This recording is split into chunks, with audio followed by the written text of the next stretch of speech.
warahmatullahi wabarakatuh. Kami dari kelompok 1 akan mempresentasikan makalah yang berjudul Pengaruh Budaya Organisasi Terhadap Efektivitas Pengambilan Keputusan di Sekolah Menengah Swasta. Tugas presentasi ini untuk memenuhi tugas mata kuliah Dasar Manajemen dan Bisnis. Oke teman-teman, sebelum ke pembahasan materi, izinkan kami memperkenalkan diri terlebih dahulu ya. Perkenalkan, nama saya Kresna Fadila dengan NIM 64250009. Saya pembawa materi pertama. Perkenalkan, nama saya Stefanul Alifa dengan NIM 64250863. Saya sebagai moderator. Perkenalkan, nama saya Alisa Nur Hidayah, NIM saya 642503 sebagai pemateri ketiga.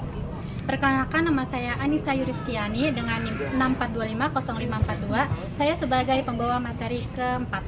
Perkenalkan, Rulita Sungaltima dengan NIM 64250682. Saya pembawa materi kelima. Perkenalkan, nama saya Muhammad Rifaih dengan NIM 64250906. Saya sebagai pemateri kedua. Oke teman-teman, silakan menyaksikan materi ini ya. Oke, masuk ke materi yang pertama, yaitu latar belakang. Sekolah menengah atas SMA swasta beroperasi dalam lingkungan yang sangat kompetitif, menuntut manajemen sekolah untuk mampu mengambil keputusan strategis, cepat, dan akurat, mulai dari penyesuaian kurikulum, pendapatan biaya pendidikan, hingga pengelolaan sumber daya manusia. Efektivitas pengambilan keputusan ini menjadi faktor penentu keberhasilan dan daya saing sekolah. Namun proses keputusan tersebut seringkali tidak hanya dipengaruhi oleh data rasional, melainkan juga oleh faktor internal yang mendalam, yaitu budaya organisasi yang mencakup nilai, norma, dan asumsi dasar bersama di antara warga sekolah. Menentukan bagaimana informasi diolah, sejauh mana partisipasi diizinkan, dan bagaimana risiko dikelola. Di banyak sekolah swasta, budaya yang otoriter dan hierarkis mungkin mempercepat keputusan, tetapi mengurangi komitmen guru. Sementara budaya yang partisipatif dapat meningkatkan komitmen dan memperlambat proses. Oleh karena itu, penting untuk menganalisis secara empiris bagaimana dimensi-dimensi spesifik dari budaya organisasi seperti inovasi, tim kerja, dan perhatian terhadap detail, berinteraksi dan mempengaruhi efektivitas dan kualitas keputusan yang dihasilkan oleh pemimpin sekolah. Penelitian ini bertujuan mengisi kesenjangan pemahaman tersebut, khusus dalam konteks manajemen pendidikan swasta di Indonesia. Yang kedua yaitu ada rumusan masalah. Yang pertama, bagaimana dimensi budaya organisasi yang berlaku di sekolah menengah atas swasta dapat diidentifikasi. Yang kedua, bagaimana tingkat efektivitas pengambilan keputusan di sekolah menengah atas swasta saat ini. Yang ketiga, sejauh mana dimensi-dimensi budaya organisasi atau seperti budaya hierarki, partisipasi, dan inovasi mempengaruhi efektivitas pengambilan keputusan di sekolah menengah atas swasta. Selanjutnya ada tujuan dan manfaat penelitian. Yang pertama itu ada tujuan penelitian. Yang pertama itu ada mengidentifikasi dan mendeskripsikan secara empiris karakteristik budaya organisasi yang dominan di sekolah menengah atas atau swasta. Yang kedua, menganalisis tingkat efektivitas proses dan hasil pengambilan keputusan manajerial di SMA swasta. Yang ketiga, menganalisis dan menjelaskan secara kuantitatif pengaruh dimensi budaya organisasi terhadap efektivitas pengambilan keputusan di SMA swasta. Terus selanjutnya itu ada manfaat penelitian. Yang pertama itu manfaat teoritis, menambah khazanah ilmu pengetahuan khususnya dalam bidang manajemen pendidikan dan perilaku organisasi dengan memberikan bukti empiris mengenai hubungan antara budaya dan efektivitas manajerial. Yang kedua itu ada manfaat praktis, memberikan masukan strategis bagi pemimpin dan pengelola SMA swasta mengenai pentingnya pengelolaan budaya organisasi untuk meningkatkan efektivitas dan kecepatan mereka dalam pengambilan keputusan yang penting. Selanjutnya ada metode yang kita gunakan, yaitu metode Simon. Yang pertama itu ada intelligence.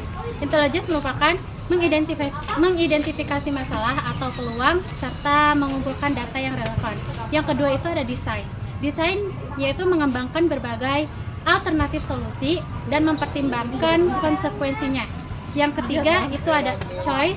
atau memilih alternatif terbaik berdasarkan bidang, manfaat, dan resiko.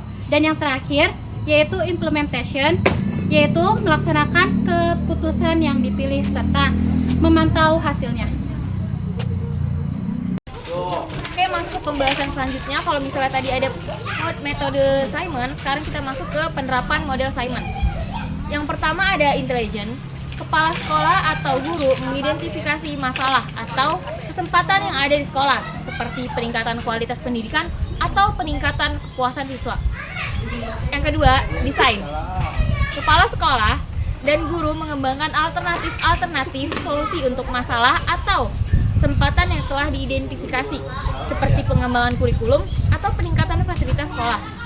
Yang ketiga ada choice.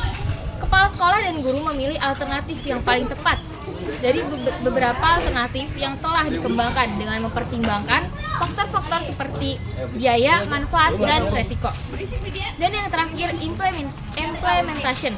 Kepala sekolah dan guru mengimplementasikan alternatif yang telah dipilih dan memantau serta mengevaluasi hasil dari implementasi.